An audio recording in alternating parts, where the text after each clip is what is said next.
Emergency video. Ladies and gentlemen, on the Tranquil Domain, we don't always cover current events, but we have an emergency video. Mike Long has returned to standard.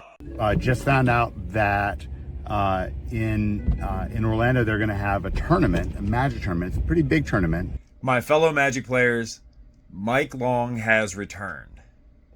Now, a lot of old Magic players, everyone from the 90s has a Mike Long story to tell. And it seems like after his very first live event in over 15 years, that he's added an entire new generation to the legend. My Mike Long story started 27 years ago. I absolutely have to break in here for a second just to tell you that you have got to stick around to the end of this video because it is the craziest thing I have ever heard. My first interaction with Mike was right before 1998 Nationals when I walked up to him and asked him to sign an Impulse. And then the meme at the time was Impulse like a pro. And Mike, being clever and self-aware, crossed out all the unnecessary lines of text to fix the card for me. The following day at that Nationals, he got accused of cheating. And I went home and wrote to the dojo about how everyone has only heard one side of the story. You see, there was an entire page of the dojo dedicated to just this single incident. It's too embarrassing to read aloud, but I will link it in the comments. Just keep in mind that it was written by an annoying 14-year-old Magic player. I just wanted to break in here for a second and say, indeed, I can vouch he was a very annoying 14-year-old. So we fast forward 27 years, and my friend asked me if I want to make a YouTube video together. And I said, absolutely. I want to make a documentary about 1998 Nationals, the greatest story in Magic history. It's the time when the entire Magic community rallied around one teenager, the last hope against Magic's big bad evil guy. I still wanted to hear all the sides. So I started reaching out. First to people I knew, and then to strangers, and then I started talking to all of them about 98 Nationals and Mike Long and other events and all the other people involved. Honestly, it was super exciting getting to talk to all the players that I've idolized for so long.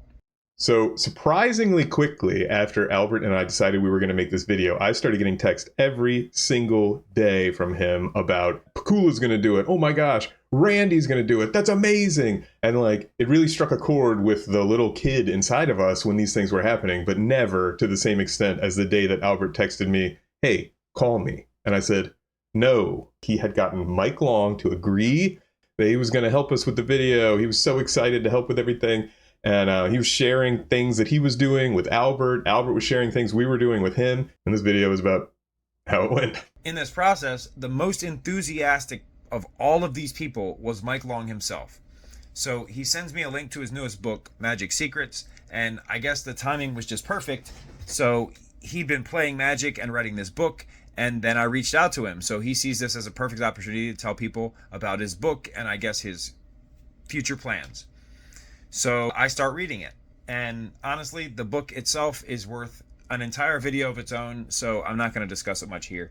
He sends me deck lists that he uses to go Mythic on Arena, and he talks to me about Magic quite often, and he talks about his plans for a new Pro Tour that's run by the players, and he talks about taking the power of branding out of the hands of WotC and how the players are what's important, and he tells me he's starting a new Magic website and that our channel can be part of the founding group of journalists that write for him, and he keeps saying something about doing for Magic what Portnoy did for sports journalism, and he says this documentary will finally expose the truth about how he wasn't a cheater. And WotC played him up as the bad guy. And Chris Pakula and Dead Guy couldn't beat him out of Magic, so they tried to legislate him out of the game. If you couldn't beat him, hate him out of the game. And it would finally all be exposed.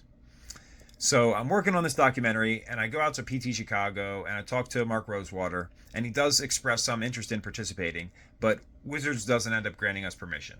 So Mark says that he was the first judge on the scene, and that when he arrived, the bloom was on the floor. And at that point, Mike latches onto that piece of information like a pit bull playing tug-of-war with his favorite chewed-up piece of rope. That single line from Mark would shape every single interaction from there forward. That the card dropped from my deck all the way to the floor where it was underneath my chair on the floor. You talked to Mark Rosewater. He said the same thing. So I asked players in their interviews about the lap versus the floor. And the thing is, nobody cares. So let's say you had a bloom on your lap or on your chair because you're perched in such a way that you don't even have a lap. And let's say the judges are coming over and like they suspect it. You shove it onto the ground, right? If it winds up on the ground, that doesn't mean that it was on the ground. Like if he's actually cheating, which I don't know, I guess I think is likely, but I wasn't there. I didn't see it. I don't know for sure. It's of course you would shove it onto the ground like it just fell out of your deck, like rather than have it in the easily accessible chair portion. Like I heard both versions. I didn't see it, so all my information is hearsay. I don't actually know anything. But yeah, my impression is, was it on his lap? Was it on his chair? Was it on the ground? I think it wound up on the ground by the time the judges found it, which gave him some tiny shred of, I guess, enough plausible deniability to get away with it. You can't be a pro level player and lose track of your cards. And like Randy said, even if it ends up on the floor, that doesn't prove that it didn't start on the chair. So eventually we make it to our interview, and he doesn't want to use Zoom. He instead wants to host a webinar. He also invites a guest to observe the interview, and you can check that whole thing out on Patreon. It's a mess. Anyway, so I go to this webinar, I attend his webinar, and Mike tells us all about everything that nobody asked about for 3 hours. And then he tries to end the interview without dealing with any of the big issues. So I finally get around to asking about the cheating, and he gives me just like dismissive responses and then moves on to the next topic. So when we ask about the bloom, he says that the card dropped from my deck all the way to the floor where it was underneath my chair on the floor. You talked to Mark Rosewater. He said the same thing. That's it. Next question. So when we finish the webinar and I go back and watch, I'm just not satisfied at all with the interview. Mike does not do a very good job defending himself at all. Like that's my opinion on it, at least. You see, I waited 27 years to hear his side of the story, and then I didn't get one. So I tell him, I said, Mike, I promised you from the start that I would give you a chance to defend yourself against any accusations. Are you sure you said everything you wanted to say?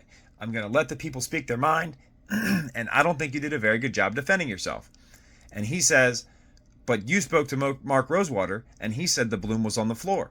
That proves I didn't cheat. So I said, Mike, for one, Mark isn't approved to participate in the doc. 2, I'm not putting my 2 cents in.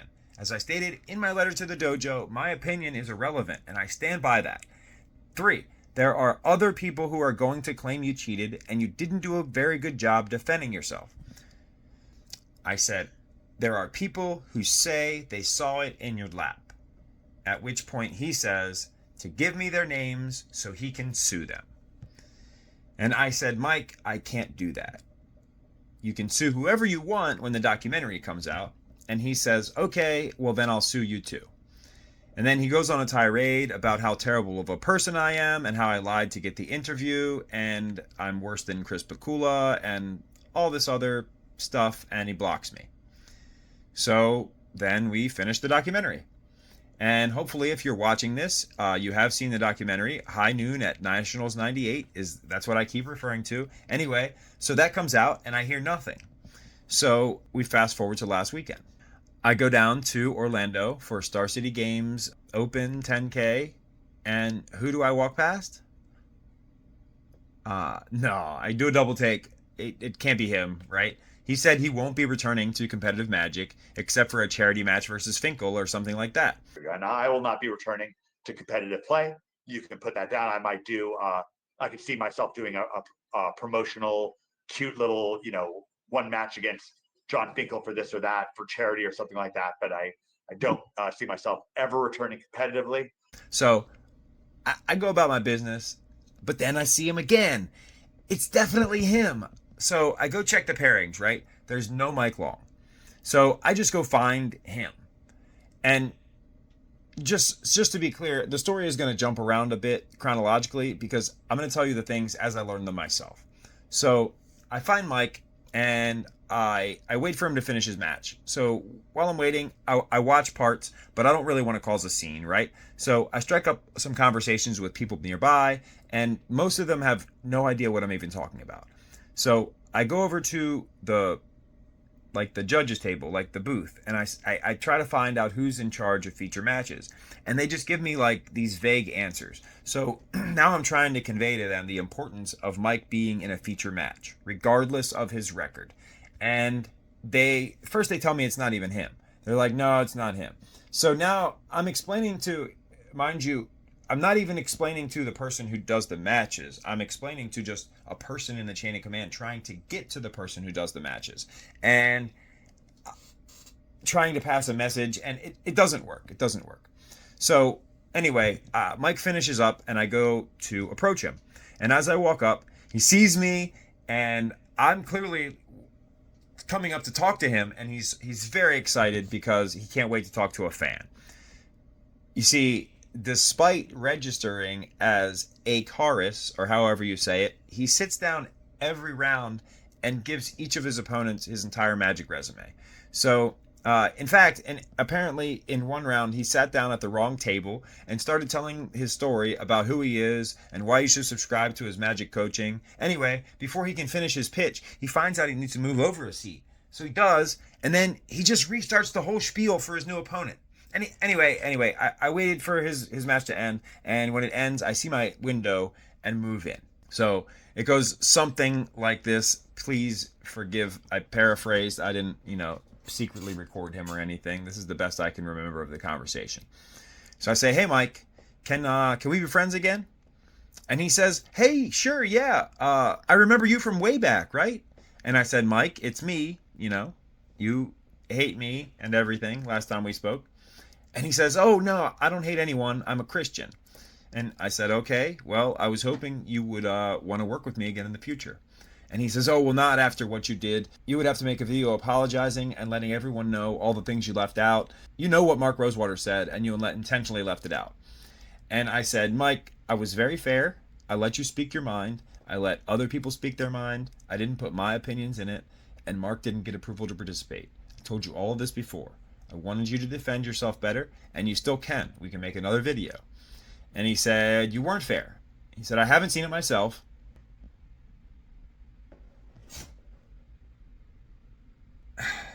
He said, I haven't seen it myself, but people have told me. And on top of that, you need to talk to Mark Lapine. He sent me a video that is supportive of my innocence. And we can't work together until you make me whole. You need to make a video about what Mark said and apologize to me and make me whole. And I want you to hold on to that Mark Lapine thought for just a moment. Mark Lapine did make a couple appearances in the documentary, but he wasn't a main character, and the documentary was getting very long, so I never reached out to Mark Lapine. I didn't know if he had an important story to tell, but we will come back to that. So again, although I didn't include the actual statement from Mark, I did include numerous players that I clearly asked about that version of events. Like in the interview, I would say, what did you hear that it maybe all was on the floor versus the lap? And they all dismissed it as inconsequential. I've never heard the floor that it was on the floor. That's at least better to me than under the thigh, because at least if it's on the floor, a card could have gotten shuffled and it just dropped on the floor, right? But if there's a card on the floor and you're like, oh, I have an itch on my ankle, I'm gonna pick up, so nothing absolves him of what happened, but it like you said, it's a game of telephone. So, I'm sorry, Mike. I should have also said Mark Rosewater said he was the first judge on the scene, and he said the bloom was on the floor when he arrived. So Mike and I part ways, and I think he scrubs out the following round. So I run into his previous opponent, who was completely unaware of who Mike was, since I saw Mike offer him an opportunity to cut, and he just tapped the deck. So clearly he didn't know who he was dealing with. If your opponent presents their deck to you to cut it, you should shuffle it. Every time. Okay?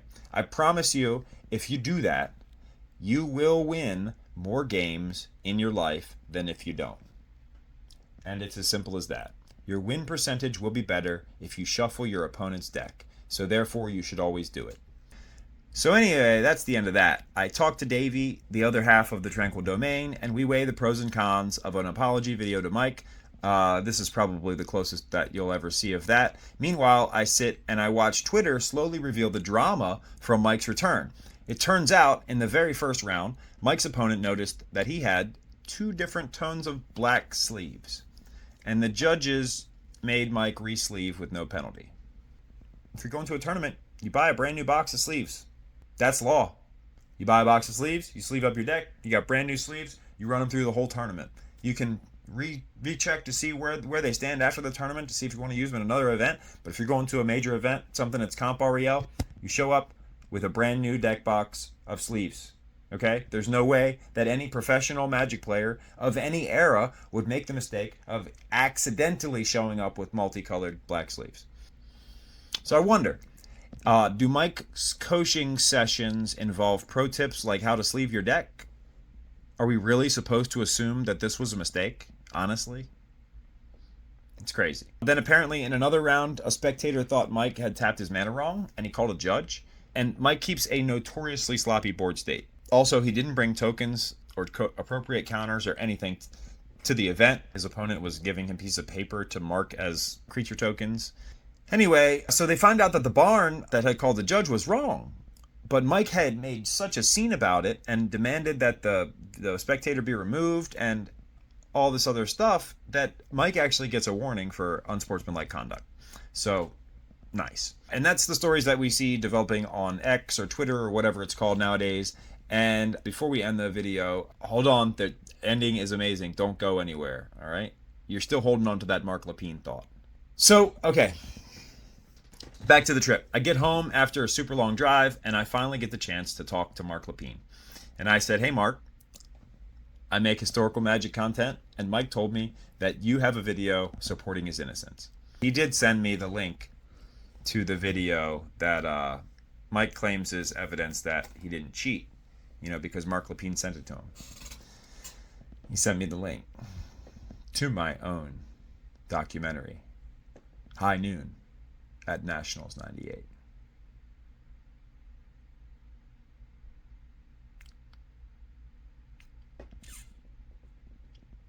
The creators of this documentary, they have done that deep diving. They have done that investigative journalism that others were not willing to do. Because of it, because of their deep dive work that they've done, you get this. Hey, at least you're rounding again, right? You're gonna thank me for that someday.